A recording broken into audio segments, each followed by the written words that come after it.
Hello, Sex Geeks. It is Reid from readaboutsex.com, and I am broadcasting live from my friend's hot tub in Encinitas. And as you're saying hello and logging on, where are you logging in from? I'm en route to Intimacy Fest, Dave Boda's Intimacy Fest. Ooh, that's a good angle right there.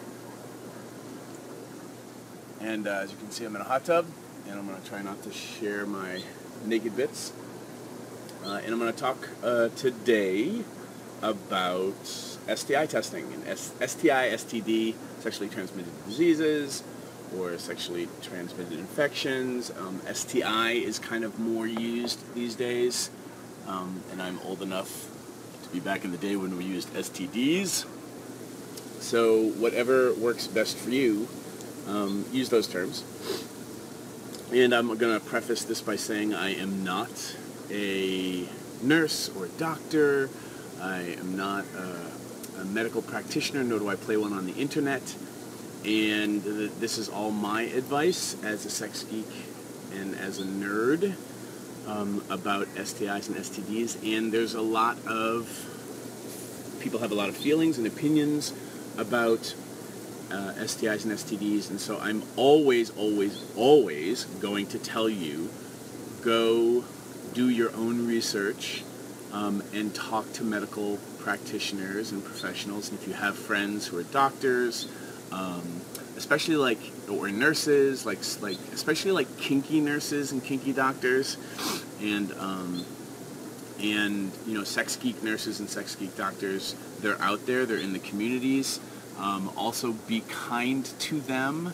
Just because they are a medical practitioner or an EMT or a research scientist working in the medical field does not mean they owe you advice.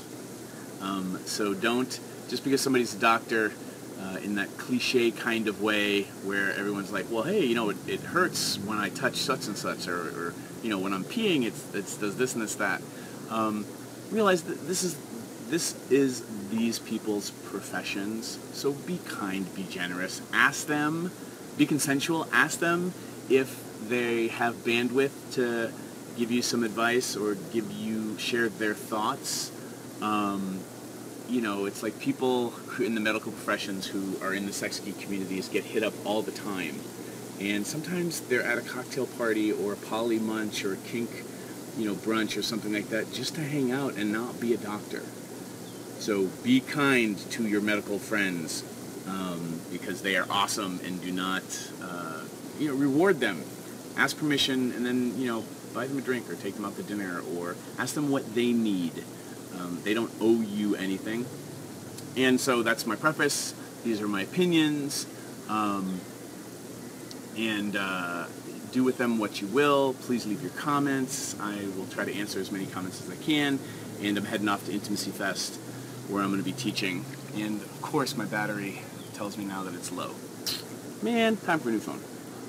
That being said, the basic whens and whys and when not tos. To answer the when not to get tested, never. Always get tested. It is my big belief as a sex nerd and educator, and also as somebody who's really promiscuous and has a lot of sex with folks, that you should get tested at least twice a year. Most people will say once a year, but as an educator, I say twice a year because you need to get in the practice. Like, if you just get tested once a year, you kind of forget. It's not really a habit. And then you only talk to your lovers or your friends or your partners or whatever once a year about your status. I think you should get tested twice a year because then it's more of a habit. And it's like the emotional muscles that you're exercising about getting tested, if you're really scared or nervous about getting tested, once a year doesn't really build or exercise that getting tested on a regular basis muscle. If you're super slutty, or if you're starting a new relationship and you're going to be having sex, especially if you're going to be having unprotected sex, if you're going to, if you're getting fluid bonded kind of situations, if you don't know what fluid bonded is, then you can Google that and do some research and practice your research muscles. But I think it's really useful to get tested together, especially when you're starting a new relationship. And if you're super slutty, like I am, I try to get tested every 3 to 4 months because it's just really useful when you sleep with a lot of people and you sleep and play with a lot of people who play with a lot of people. If you're all getting tested semi-regularly several times a year and you're all sharing what your status is with each other, then it's kind of like the community lingo. If somebody tests positive for something, then all the nerds can go and get tested or go get treatment if somebody that we're all sleeping with gets tested positive for chlamydia or something like that. So when everybody's getting tested several times a year and everybody's talking about it, it just helps the community of people who sleep with a lot of people know if something's happened. And again, like this is all predicated on the idea that, you know, STIs and STDs happen sometimes. Like you're not a bad person if you get something. You're not a bad person if you expose somebody to something.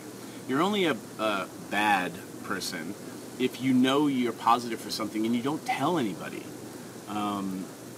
Or you know you're positive for something and you're not using proper protocols to help protect or, you know, minimize harm, using harm reduction and, you know, risk reduction protocols. Like then if you know you have something and you're exposing people unduly to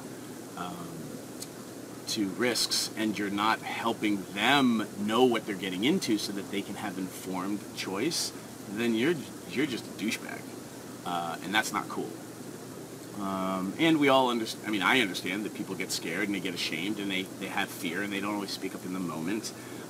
But hang out with people who have those emotional tools so that we can all support each other in getting better at that.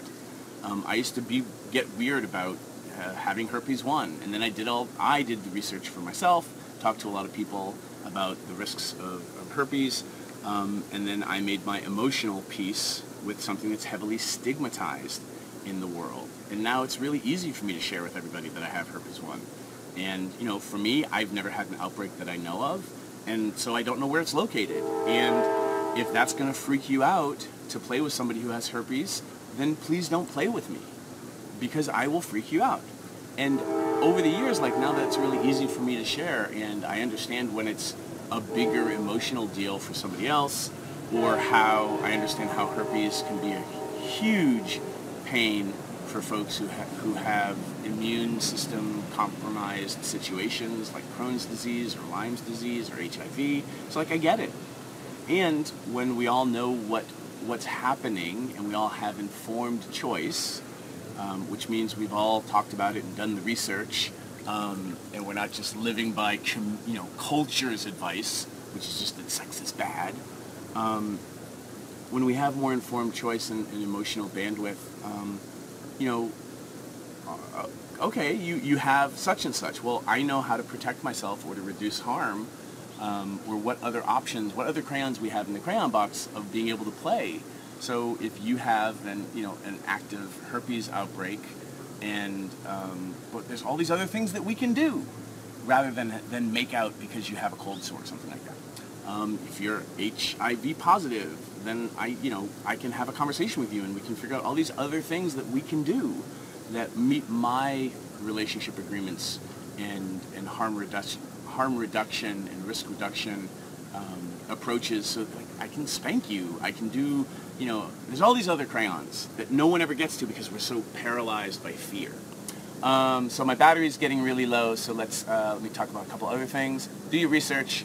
In the U.S., the CDC website, Centers for Disease Control, has a lot of good information. Geek out with and do your research, but also be wary of clickbait type research around STIs and STDs. I'm very much a research-based person. I have a lot of friends who are very woo-woo about things, but wearing a condom, getting tested regularly, hanging out with people who will share their statuses if they test positive for something, having your safer sex elevator speech all the time with people, and especially wearing condoms. Those are the real basic things that you can do to make the sex that you have so much healthier, and to be practicing and exercising your emotional IQ muscles and your safer sex practices, so that they just over time they become more and more and more and more and more natural. When you ask to get tested, please ask what you're getting tested for. When people say they got tested for everything, it's almost always not everything. If you're getting tested for free at a clinic, they usually won't test for herpes because that's a very expensive test, and herpes basically isn't life-threatening. Things like chlamydia, gonorrhea, syphilis, HIV, those things fuck you up when you don't have them, or when you have them and don't know you have them. So a lot of people test positive for stuff, but they're asymptomatic, so they don't know they have it. So this is another reason to get tested regularly, and to disclose with the people where it's appropriate, which means people that you'll be, possibly exposing them to things that you might have. This is why you disclose your status. And again, if you scare somebody away because you have something, or you're even having an adult conversation about safer sex needs and statuses, if you scare them away and you ruin the moment, it is my belief that you were not supposed to have that moment anyway, and you probably saved yourself some emotional headache down the road, rather than trying to have sex with somebody who's clearly not ready to have an adult conversation. Don't shame people because they have feelings about things. We're all on our journeys, so be kind to people even when they're not emotionally ready to have an adult conversation. But those are great assessment tools for whom you might want to consider playing with erotically or not. All right, my battery's about to die, so I'm going to leave it here. Leave your comments. Thank you so much. Share this video with whomever. Put it in share it in a group and whatnot. And I'll look at the comments in a little bit. Bye from the hot tubs and the beautiful scenery. And I'll see everybody who's going to be at Intimacy Fest in a couple hours. Bye, everyone. Go get tested.